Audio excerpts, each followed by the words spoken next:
Let's do question number first of exercise 13.2, that is symmetry. Question number first is find the number of lines of symmetry for each of the following shapes. हमें number of lines बतानी है, कितनी lines symmetry की बन सकती हैं हर एक shape के लिए.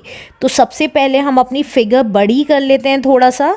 तो देखिए अब अगर हम ये वाली शेप देखते हैं तो इसमें लाइंस ऑफ सिमेट्री कौन कौन सी बन सकती हैं वो निकाल लेते हैं. तो देखिए एक लाइन ऑफ सिमेट्री हमारी ऐसे बन सकती है, इसमें एक लाइन ऑफ सिमेट्री हमारी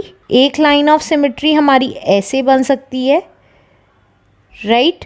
और एक लाइन ऑफ सिमेट्री हमारी ऐसे बन सकती है डायगनली, और एक लाइन ऑफ सिमेट्री हमारी ऐसे बन सकती है, राइट.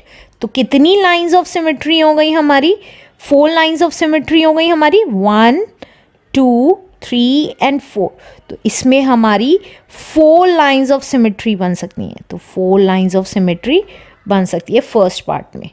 डायरेक्ट यहाँ पे 4 लिख रही हूँ. अब बी पार्ट में देखें कितनी लाइंस ऑफ सिमेट्री हमारी बन सकती हैं. तो देखिए अब सेकंड फिगर में देखिए, अब हमें सेकंड फिगर देखनी है, उसमें लाइन ऑफ सिमेट्री बनानी है कि इसमें कितनी लाइन ऑफ सिमेट्री बन सकती है. लाइन ऑफ सिमेट्री का मतलब है ऐसी लाइन खींचना कि दोनों तरफ जो व्यू आए वो आइडेंटिकल है, एक जैसा है, राइट. तो अगर हम इस फिगर में ये लाइन ऑफ सिमेट्री हो गई, एक दूसरी लाइन ऑफ सिमेट्री ये हो गई हमारी second line of symmetry, right. अब और कैसे आ सकती है लाइन ऑफ सिमेट्री? एक ऐसे आ सकती है लाइन ऑफ सिमेट्री. नेक्स्ट कैसे आ सकती है? एक ऐसे आ सकती है. That's it. तो इसका मतलब इस फिगर में भी हमारी 4 लाइंस ऑफ सिमेट्री हो गई हैं. अब थर्ड फिगर देखते हैं. थर्ड फिगर में कितनी लाइन ऑफ सिमेट्री होगी? देखिए अगर मैं ऐसे खींचती हूँ, दोनों साइड की फिगर आइडेंटिकल हैं, एक जैसी सी हैं. अगर मैं ऐसे खींचती हूँ तो भी हमारी फिगर इधर की और इधर की आइडेंटिकल है, एक जैसी सी हैं. अगर मैं ऐसे अपनी लाइन ऑफ सिमेट्री खींचती हूँ तो इधर का पोर्शन और इधर का पोर्शन आइडेंटिकल है. इसी तरीके से अगर मैं ऐसे खींचती हूँ तो भी हमारी जो इधर की फिगर है वो इस फिगर के आइडेंटिकल है. तो इसका मतलब इसमें कितनी लाइन ऑफ सिमेट्री हो गई? That is 4.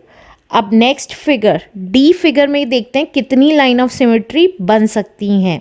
तो देखिए अगर यहाँ देखें, यहाँ 2 आइज़ है, इसके बीच में आ सकती है, ट्रायंगल के बीच में आ सकती है. तो मतलब हम ऐसे खींच सकते हैं, लेकिन अगर हम ऐसे खींचेंगे तो ऐसे हमारी लाइन ऑफ सिमेट्री नहीं बनेगी. क्योंकि ऊपर का पोर्शन नीचे के पोर्शन से डिफरेंट हो जाएगा. तो हम कैसे खींचेंगे? देखिए ये आ गई हमारी लाइन ऑफ सिमेट्री. तो इसमें सिर्फ एक लाइन ऑफ सिमेट्री बन सकती है. तो यहाँ पे लिख दिया एक लाइन ऑफ सिमेट्री, राइट. अब नेक्स्ट देखिए, नेक्स्ट में लाइन ऑफ सिमेट्री कैसे बन सकती है? ऐसे लाइन ऑफ सिमेट्री बन सकती है, दोनों पोर्शन आइडेंटिकल है. इसी तरीके से ऐसे लाइन ऑफ सिमेट्री बन सकती है, दोनों पोर्शन आइडेंटिकल हैं ऊपर नीचे के. इसी तरीके से अगर मैं ऐसे करती हूँ तो भी दोनों पोर्शन, ये पूरा पोर्शन और ये पूरा पोर्शन आइडेंटिकल हैं. इसी तरीके से अगर मैं ये लाइन ऑफ सिमेट्री करती हूँ तो भी दोनों पोर्शन, ये वाला पोर्शन और ये वाला पोर्शन आइडेंटिकल है, राइट. और देखिए अगर मैं इन दोनों को ज्वाइन कर देती हूँ, ऐसे खींचती हूँ अपनी लाइन ऑफ सिमेट्री, तो भी ये ऊपर नीचे के पोर्शन आइडेंटिकल है. और इसी तरीके से अगर मैं इन दोनों को ज्वाइन कर देती हूँ तो भी हमारा ये पोर्शन आइडेंटिकल है. तो कितनी लाइन ऑफ सिमेट्री हो गई हमारी इसमें? अगर हम टोटल कॉर्नर्स काउंट करें, देखिए 1 2 3 4 5 6 7 8 9 10 11 12, ये टोटल काउंट कर लीजिए 12 है. 12 का आधा कितना होता है? 6, क्योंकि ये लाइन पूरी है, राइट. इसलिए आधा करके भी निकाल सकते हैं या आप काउंट कर सकते हैं अलग अलग कलर्स से. तो हमारी कितनी लाइन ऑफ सिमेट्री हो गई हेक्सागन के केस में? That is 6.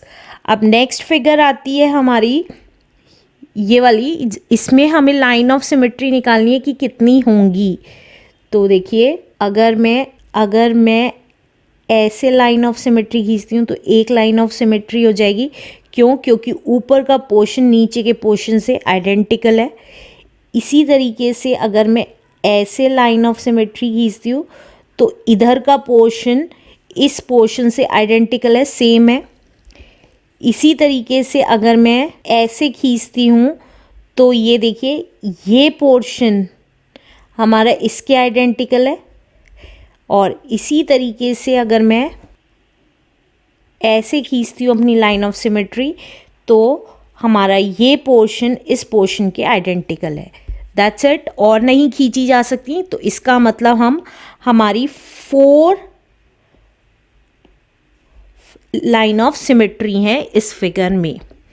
अब नेक्स्ट फिगर देखते हैं, इसमें कितनी लाइन ऑफ सिमेट्री होंगी। अब इसमें देखिए, इसमें ना तो हम ऐसे लाइन ऑफ सिमेट्री खींच सकते हैं क्योंकि ये एज इट इज़ पोर्शन इधर होना चाहिए या ये पोर्शन यहाँ होना चाहिए। दोनों पोर्शन डायगनली फॉर्म में है, ऊपर नीचे नहीं है, तो इसका मतलब इसमें कोई लाइन ऑफ सिमेट्री नहीं है।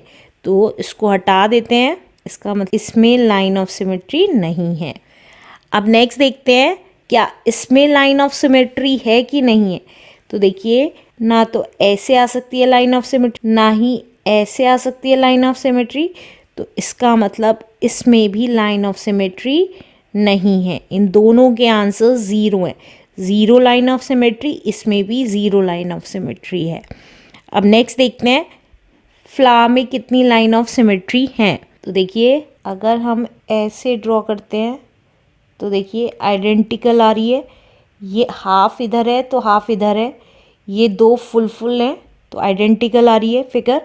इसी तरीके से अगर मैं ये ड्रॉ करती हूँ तो देखिए यहाँ हाफ है दोनों तरफ और ये 2 फुल है, राइट, तो आइडेंटिकल आ रही है। अब इसी तरीके से अगर मैं ऐसे ड्रॉ करती हूँ लाइन ऑफ सिमेट्री तो ये दोनों हाफ हैं और ये फुल 2 पोर्शंस हैं। इसी तरीके से अगर मैं ऐसे ड्रॉ करती हूँ तो देखिए ये पोर्शन हाफ हाफ है और ये 2 फुल है, ये भी फुल है। और इसी तरीके से सिमिलरली अगर मैं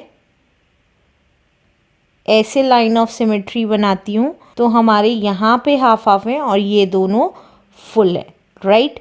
तो हमारी कितनी लाइन ऑफ सिमेट्री हो गई हैं, काउंट कर लीजिए टोटल 1 2 3 4 5 6 7 8 9 10। 10 का हाफ 5, तो इसका मतलब इस केस में हमारी 5 लाइन ऑफ सिमेट्री हैं। आंसर।